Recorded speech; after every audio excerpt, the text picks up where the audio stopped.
Hey, folks! It's that time of year again, and no, I'm not talking about February? tax season, but Oh. it is that time of year again as well. It's technically the time of next year. Yes, so it's time for our year-end top games list, I suppose. Oh, Yes, you do maybe. suppose. As we always do every year, we each have our list of 10 games. Not everybody has honorable mentions this year, but that's fine. But we're going to go around the table as we usually do. And after honorable mentions, we'll each have about 3 minutes on the clock to talk about what our favorite games were and why we liked them. So we'll start with the honorable mentions. You can just list them off, go around the table as usually. Jack, me, Justin land in order. So Jack, start us off. What are your honorable mentions? Oh, do I have to? Yes, you're the first. You always go in this order. Okay, fine. If you don't, I'll kill you. Okay, jeez. All right. My honorable mentions are Pokemon Let's Go Eevee, Octopath Traveler, Super Mario Party, Mario Tennis Aces, and Dad of Boy, That's not Dad a of game. Boy. aka God of War 2018. Oh, God of War. Oh, okay. Dumbass. I was like, what the fuck, Dad of Boy? I only have one honorable mention this year, and that's Shape of the World, which came out on Switch. It's just a pretty neat little game where you'd walk around as the world kind of like forms around you. That's all I had because I didn't play enough games this year. Justin, you have any honorable mentions? You said you didn't have any, right? No, not this time. Skipping over to Landon, what do you got for honorable mentions? Huh? Honor- honorable mentions? The PlayStation 2 version of God of War. That's it. That's That's it? actually my entire list this year. So Damn. sit down. The first God of War on PS2 is Landon's entire list. Game of the year. Yeah, there you go. So for my honorable mentions, I've got Pokemon Let's Go Eevee, Radiant Historia, Kirby Star Allies, Just Shapes and Beats, and Into the Night in the Woods. Into the Night in the Woods. Into the Nights, Into the Woods. That sounds lewd. That With the Night of the makes me Wind. think that you read something wrong, and that might be your number 10. But I won't say. All Huh? right. Anyway, So we're gonna go with our number 10s right to the list. Jack. what? Yes. Okay. My number 10 is Kirby Star Allies. This is a Kirby game, and it's pretty fun. Fuck. Most Kirby games are, to be fair. Kirby Star Allies has the unique quote unquote gimmick of the heart throwing, where you enslave your enemies and force them to do your bidding, and it's it's pretty fun. It's pretty standard fare for a Kirby game. I like it kind of borrows like the power up combining from Kirby 64 a little bit, and I mean, like, aside from that though, there's not really a ton about this game that's really new, so it's not like the best Kirby game ever made, but it's still a fun time. It's I mean, aside from that, my biggest complaint is that the game doesn't have any online. I really wish it did, because that would be great. Come on, Nintendo, what's up with you and your fucking multiplayer platform games and not having online multiplayer? Get with it. I don't really have much else to say about it. I mean, it looks nice. The music is good. It's a fun time. I like it. All right. My number 10 is Blaze Blue Cross Tag Battle. I don't have too much to say about it because fighting games, you don't really have to say all that much, but it's very nice visually. The roster's really nice. I had a lot of fun with a lot of characters. It's flashy. It's Blaze Blue, except there's also characters from other things, and I like that. I actually used Ruby from RWBY, which was pretty cool. She's a really nice character. It's pronounced Ruby. Yeah. The series. The series is. I don't know. I haven't fucking seen. I haven't fucking seen it. I haven't seen it either, to be fair. But no, the roster is really good. There was a lot of criticisms early on that because of like the way that they were giving the roster. Like a lot of it was going to be locked behind like DLC or some shit. But I mean, even the non DLC base roster, when they started moving stuff over. Oops, that was my phone that's keeping track of the time. And now it died. No, it's good. But yeah, no. Blaze Blue, pretty good game. Oh. Justin, what is your number 10? This one's kind of a gimme because I don't know what else to pick, but it's Assassin's Creed Odyssey because I thought it was better. Well, it is better than Syndicate. I thought Syndicate was boring as shit. I didn't play. What was the one before? I think it was Origins. I never played that one, so Odyssey is technically using the same kind of gameplay standard that Origins is, which I had not experienced, so I don't know. It's trying to be extremely ambitious with it's like a weird amalgamation of like every Assassin's Creed ever with some strange RPG system.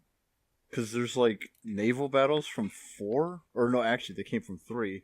But then it's like the standard Assassin's Creed system with, well, like I said, RPG mechanics.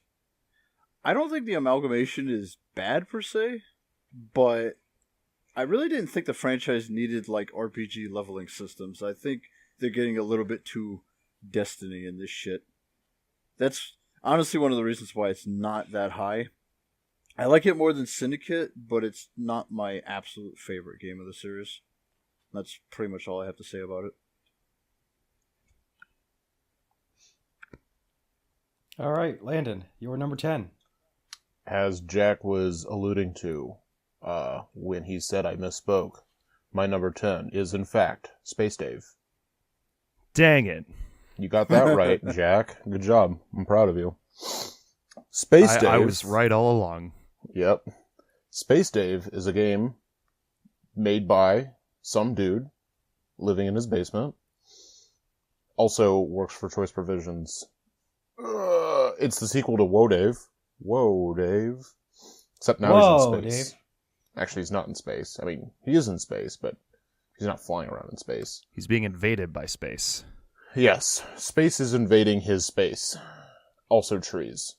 So the gameplay style is akin to Missile Command or Space Invaders, where you're trying to destroy all the invaders before they destroy all the plants and turn everything to lava.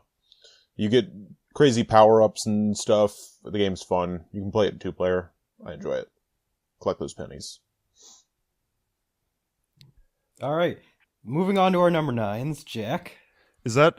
I find it weird that every year, like, I always think that, like, a game that's going to land on Landon's list ends up being a lot lower on his list than I expect. I don't know. I guess I could have expected Space Dave to be, like, a top 5, but whatever. Anyway, speaking of Space Dave, my number 9 is Space Dave. Wow. This happens every year.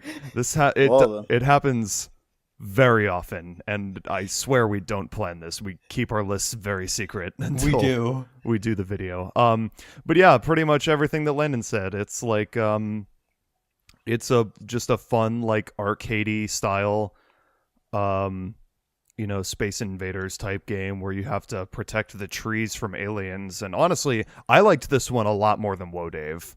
Like, I feel like the game was a lot more there's a lot more to it. Like, there are like levels that you progress through, and like you don't have to start from the very beginning each time you start the game. I mean, overall, I just got a lot. I just ended up getting a lot out of it, and I really enjoyed it. It's a fun time. All right, my number 9 is Just Shapes and Beats. It is a game about shapes and beats. Basically, it's a music rhythm game, but it plays out in the style of a bullet hell shooter, which I like quite a lot, actually. The music selection is very fun. The gameplay is simple and pretty addictive. The visuals are very basic, but it lends itself really well to the gameplay so that you can just focus on, enjoying the game itself. It's pretty simple. I don't really have a lot to say about it. Me, Landon, and Jack played it together quite a bit, and it was a really fun time. And yeah, it's Just Shapes and Beats. Oh, The Justin, what 007 is your the number best- 9?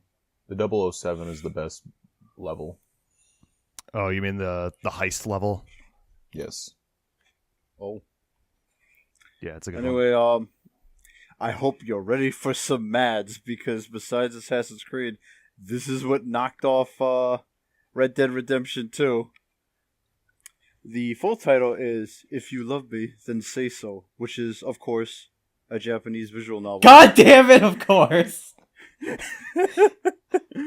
This is what I meant about how I said I edited my list and it was going to make those types of people mad because it lost out to a visual novel. That's okay. It's your taste, but go on. I don't know what else to really say about it because it should be standard affair. If you know what a visual novel is, then you probably know what type of game this is. You see waifus, you claim waifus, and then you fuck waifus. And that's basically the whole game because it's a fucking visual novel. What else do you expect it to do? I just expect sunshades to just land on your face now.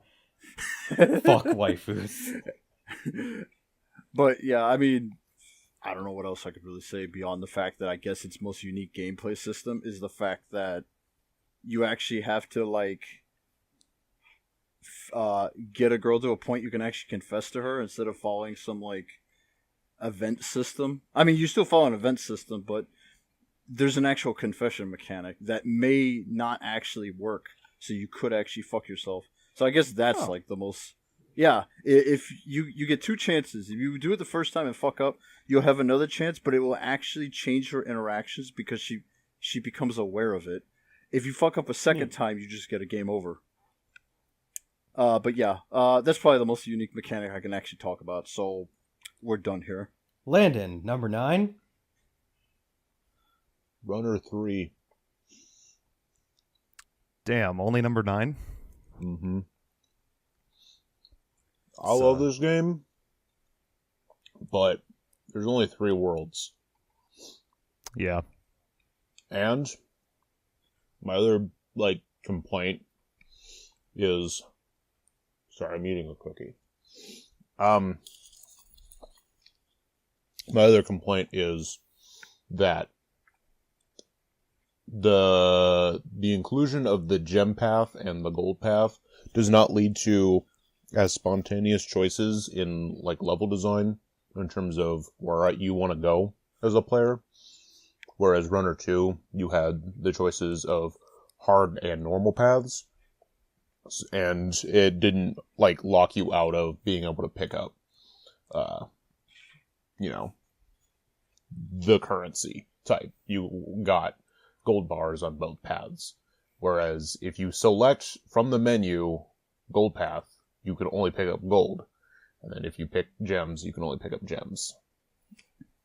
So, but other than that, I really, I enjoy Runner 3. It has great music. Level design is really good. Music is fun. I love all of the characters. I love the shop. The music's good. Retro levels are excellent. I like this set of retro levels and how they're completely different from the previous Runner retro levels. The music's good. Let's see, what have I not touched on? Did I mention the music? No, I don't think you did. Okay. What's your opinions on the music? The music is really good. Okay, thank you. Okay. I think that covers it. Yeah. Runner 3 is good. Go buy it. Go buy it. Anyway, my number 8 is Runner 3. There you go. Oh my god! Again? I'm not even kidding. This is I'm a like god. This is like 2013 all over again. I'm a god. Yeah, Runner 3. Those things that Landon said. But really though, I mean, it's pretty much I would say that this game as a whole, mechanics wise and level design and music, is a better game than Runner 2, if not for the fact that it is pretty short compared to Runner 2. It's like Landon said, it's only 3 worlds, and it's just overall, like, feels like there could have been more to it, but I mean, I still, it's got good music. It's got good music. I like the characters, and it's got good music. Otherwise, I don't. Landon pretty much said everything else. Yeah. All right. That's it. My number 8 is Danmaku Unlimited 3. It came out before 2018 on the PC, but I played it on the Switch where it came out in 2018. So I'm counting it. I don't care. It's a bullet hell game, and you guys all know how much I love bullet hell games at this point. So I'm just gonna say that it has spaceships, it has a lot lasers, it has good music, and it's fantastic visually, pretty colors. Yeah, it's all I really need to mention about it. To the point I didn't even put on my 3-minute timer. Go ahead, Justin. What's your number 8? My number 8 is something else that will probably piss people off, but for a different reason. Sora Online Fatal Bullet. Gross. Now, actually, this is probably one of the better ones of that whole game series that they have going on, because they actually are all connected. It's basically alternate universe Sora Online, where certain events did not actually happen like they did in the anime. I actually like this one because it's the only one you don't play as old Kitty Toes, because no one particularly likes that guy. He's an asshole. Because everybody wants to jump on the Xenoverse bandwagon, so everything is a create your character kind of game now. I will say though, it falters compared to Xenoverse when it comes to like character interaction, because I think it's kind of garbage. It's too, believe it or not, it's too anime. Like in Xenoverse, at least it felt like your character had some semblance of personality, but not this one. I mostly just play for the fact that it's gun gameplay, and I think the gun gameplay is much better than all like the sword combat that they had in the previous games. And I also, again, I just like the novelty that Kirito is not the main character. And obviously you play as a girl because your childhood friend is a girl, and so you have 2 reasons why you should pick girl on girl. Hello. Yes. Oh! But, I mean, you still interact with the cast of the anime, but it's more focused on your character, and I don't know, I guess I have a guilty pleasure of it, because I did enjoy what I played. It's just not something most people would expect, I guess. So, there's that, I guess. Alright. Landon, your number 8. Sorry, Jack. I know your number 7 no. isn't going to be my number 8. Well, I already knew that because my number 7 is a game you've already mentioned. So Is it just Shapes and Boops? Okay, cool. My number 8 is Ys 8, Lacrimosa of Dana. Is an RPG that came out 1 trillion years ago on the Sony PS Vista 3000. But too bad I only played the Switch version, so haha, I can put it on my 2018 list. You bunch of jokers. It's got all the things you love. You get marooned on a random island. You get to play as a girl in the past. The girl in the past comes, she's in the present now. And there's giant dinosaurs everywhere that are trying to eat you. Also, you have to save all the people that were on the ship. And there's God or something is destroying the world. Who knows? That's a brief summary of the story, I suppose. Action RPG. You're going around, you're doing your slashes and your whooshes and your special attacks all up and down on the enemies as they try to get you, but you just keep side stepping and dodging around. There's also like fishing and side quests, I suppose, that are fun. And the thing I like probably the most is the fact that since you are on a castaway, like you're on a island that has not been mapped before, or at least not well, you are tasked, you don't have to, it's not mandatory to finish the game, but you are tasked to explore the island, and as you do, you fill out the map, You don't have to physically fill the map out; it just automatically happens, and then you get rewarded for the percentage completion. So if you 100% it, you get some nice stuff. There's some mechanics where you're trying to protect your little settlement, and so as you find new castaways to beef up your settlement, there's side quests that go into that. It's pretty fun. I enjoy it. It's good. All right. Moving on to our number 7s. Jack, take it away. My number 7 is Just Shits and Poops, What? aka Just Shapes and Beats. Oh, okay. Just Shapes and Beats is a music-based game. I'm a big fan of those.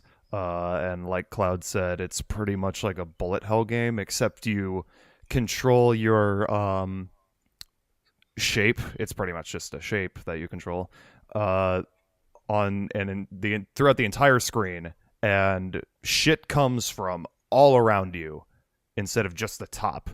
It's like I hate myself for making this comparison, but it's kind of like the combat in Undertale a little bit, but like it's the whole game. Yeah, no, it's a fun time though. I mean, like the levels are really creative and like fun. It's a challenging game. It's fucking hard. And like, you know, the music for the most part isn't really my thing. It would have been my thing if this game came out in high school. This game would be like my shit. But you know, it's still a fun time. I still like enjoy the game as a whole, and it's one that I've been following for a while. It came, like, I remember like the teaser for this came out in like 2013 or 2014, and I remember like not hearing about this game for a long time and wondering if it was ever going to come out. And hey, it came out this year, and it was fun, and it was worth my money, and it should be worth your money too. Go buy it. All right. My number 7 is A Way Out, or No Way Out as we call it. No way out. Thinking back on you and me remembering. But yeah, no way. Oh my god, I literally was. A Way Out is about a couple of guys who end up in jail together, and then they have to work together to break out of jail. And I'm not going to spoil it because it's a very story-driven game, very character-driven game. But you can actually play with 2 players, one person playing as each. And it has a very interesting system about how it tells its story. And it was a lot of fun. Spoiler alert, me, Jack, and Landon had played that. And We LP'd it. we LP'd it. How is that a spoiler? Because it's probably... Did you already put it on your honorable mention? No, he didn't. So it's, I'm not sure. Spoiler alert, it's probably on somebody's list, and we haven't gotten up that high, but it's good. I like the characters. The mechanics were pretty interesting. It was nice exploring the different areas, and it's fun doing some of the silly shit, like playing Connect 4 in the middle of a hospital when one of the characters is supposed to have their wife. It's called Row of 4, by the way, and that is the game of the year for 2018. Excuse you. but that's basically all. That's all I got to say about A Way Out. It's good. I definitely recommend that if anybody like Kay Bailey, if you're listening, maybe get it and play it with someone like your husband. I don't know, like it's good. It's the kind of game that definitely benefits from having a second player, and by that I mean don't bother playing it if you don't have a second person to play it with. Yeah, that's the only reason why it's not very high up on my list. Anyway, Justin, what is your number 7? My number 7 is Senran Kagura Peach Beach Splash. It has waifus. Oh, that's right. It came out on PC. Yeah, Forgot about that. it has waifus. Go on. It has wet waifus. And it has Neptune, which instantly puts it as a candidate for Game of the Forever. Wait, what? They put Neptune in the game? Mm-hmm. You didn't know that? I didn't know that. Yeah, Yeah. she's a DLC character. It was the only DLC I bought. But it's obviously the most different from the other Southern games because instead of chopping people into pieces, you squirt them with water guns, which is better because you don't want to kill your Senrens. You want to preserve your sentiments for later use. And this is simply washing them up. The gameplay kind of fucked me up a little bit, like at least at first, because it's a little bit different from other shooters. A lot of it has to do with the fact that your guns have no fucking range whatsoever because they're just water guns. So if you think that you're gonna pull some Call of Duty shit, sniping from across the map, think again because your guns do not have a whole lot of range. Matter of fact, I remember dying a lot because I was overestimating how far my gun could actually shoot, and it would barely just like sprinkle their toes. But once you get used to the whole range difficulty, it's actually I think it's actually a little bit more fast paced than the actual game, simply because you're just zipping around shooting at each other. The AI is not terribly like intelligent. I think they're smart enough to at least do that. Like, I forgot what it was, but it's that thing where they shoot you with water and it like does something.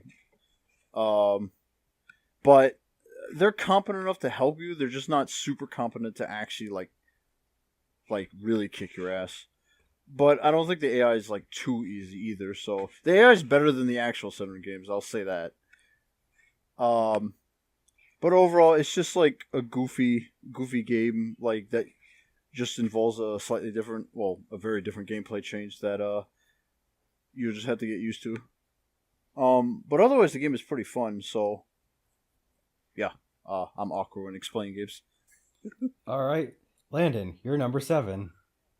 My number 7 is. Hold on, I have to double check. Yep. Into the Breach. Into the Breach is a strategy game that came out this year, and I bought it. The main thing about it is you play as a group of 3 mechs, or you control like 3 different mechs, and you are trying to rescue islands from the Vec. They are an alien race, or like a monster race that is taking over Earth. So you're trying to save the remaining civilians of Earth and defeating the Vec. This game is hard. If you play it on even like normal, it does not give you a break. It will break your balls. And I enjoy it because of that.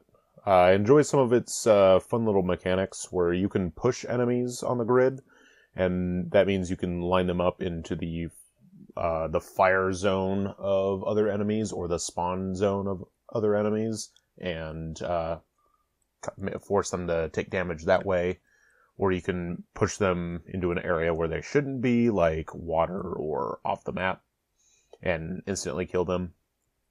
I like the variety of different mechs and weapon types, and the constant, like, games, like, a game is typically no longer than maybe 2 hours, and because of that, you are playing multiple games that are, like, over and over and over again, so you're constantly working on new strategies.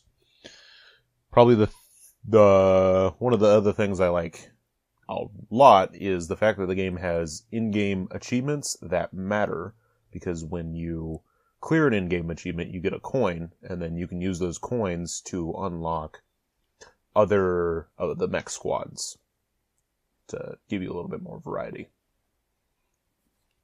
And that is all I have to say on that. All right. It's like one of the few games that I wish I played this year, but I didn't get around to.